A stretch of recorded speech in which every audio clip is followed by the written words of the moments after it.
semuanya, Assalamualaikum warahmatullahi wabarakatuh.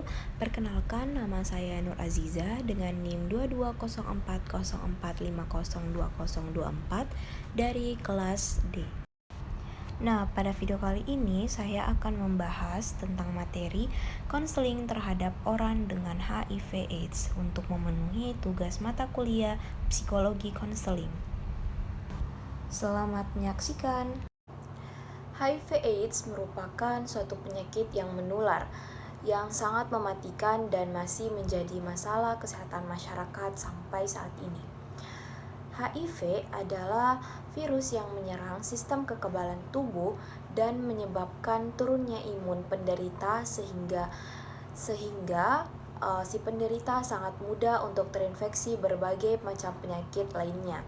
Sedangkan AIDS sendiri itu merupakan tahap akhir dari infeksi virus HIV yang terjadi ketika sistem kekebalan tubuh rusak parah yang disebabkan oleh virus tersebut.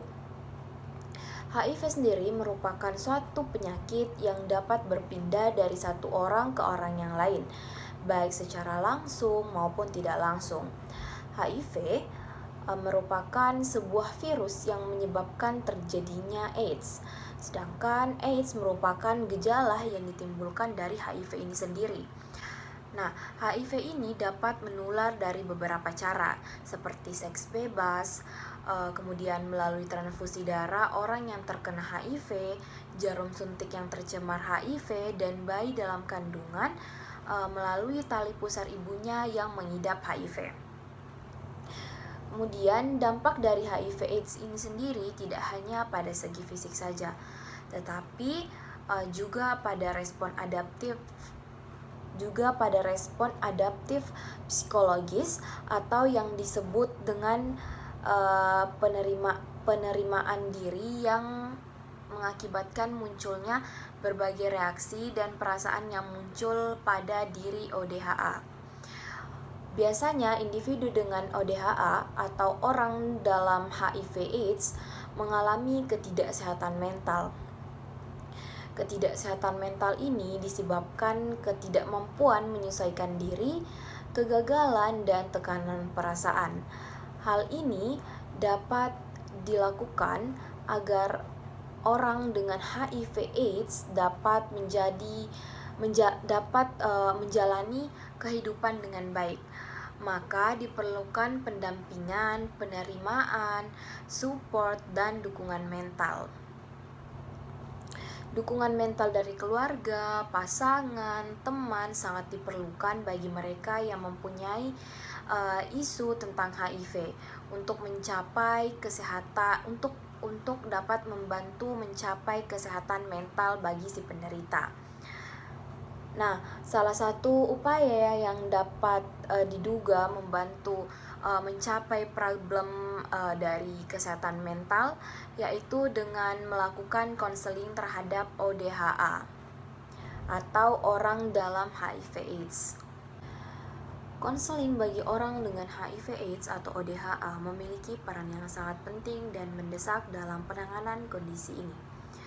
Melalui konseling ODHA, si penderita dapat mendapatkan dukungan emosional dan psikologis yang krusial untuk menghadapi tantangan kesehatan mental yang menyertai diagnosis HIV/AIDS.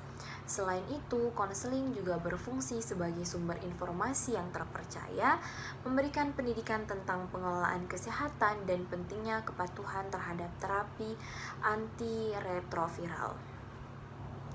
Kemudian, mengapa konseling untuk ODHA ini penting untuk dilakukan? Yang pertama, dapat membantu si penderita untuk meningkatkan kualitas hidupnya. Kemudian dapat peningkatan kepatuhan terhadap pengobatan, kemudian pencegahan penularan. Konseling juga memberikan pendidikan tentang praktik-praktik aman yang dapat mencegah penularan HIV kepada orang lain. Ini termasuk penggunaan kondom, tidak berbagi jarum suntik, dan pentingnya menginformasikan pasangan seksual. Kemudian yang terakhir yaitu pengelolaan kesehatan holistik. Konseling mendorong pendekatan kesehatan yang holistik, di mana aspek fisik, mental, dan sosial dari kesehatan ODHA diperhatikan. Ini membantu menciptakan rencana perawatan yang komprehensif dan berkelanjutan. Nah, selanjutnya apa sih perbedaan dari konseling ODHA dengan konseling umum? Konseling untuk orang dengan HIV/AIDS atau konseling ODHA berbeda dari konseling umum dalam fokus dan pendekatannya. Konseling ODHA memperhatikan masalah khusus terkait dengan HIV/AIDS seperti stigmatisasi, diskriminasi, dan perubahan gaya hidup. Konselor dengan ODHA terlatih dalam memahami dampak psikologis dan dari diagnosis HIV/AIDS dan memberikan informasi tentang pengelolaan kondisi ini, termasuk pengobatan ARV dan strategi menjaga kesehatan fisik dan mental. Di sisi lain, konseling umum itu sendiri lebih berfokus pada masalah-masalah umum tanpa mempertimbangkan kondisi medis atau spesifik. Konselor umum mungkin mengarahkan klien dengan HIV/AIDS ke spesialis untuk dukungan yang lebih tepat. Jadi, konseling ODHA menekankan pendekatan holistik yang mencakup aspek medis, psikologis, dan sosial dari hidup dengan HIV/AIDS itu sendiri. Selanjutnya yaitu Voluntary Counseling and Testing atau VCT, atau juga dalam bahasa Indonesianya disebut dengan konseling dan tes sukarela atau KTS, adalah salah satu layanan terhadap pemberian informasi seputar HIV/AIDS. VCT atau Voluntary Counseling Testing yaitu proses yang melibatkan individu dalam menjalani konseling rahasia untuk mengetahui status HIV seseorang dengan prinsip bahwa VCT dilakukan secara sukarela. Konseling VCT ini terdiri dari pre-test and post-test counseling. Selama pre-test counseling, para individu atau pasangan mendapat informasi yang akurat dan lengkap tentang HIV/AIDS. Setelah konseling, individu tersebut dapat memutuskan apakah memilih untuk melakukan tes HIV atau tidak. Nah, VCT ini sangat penting karena ada beberapa hal.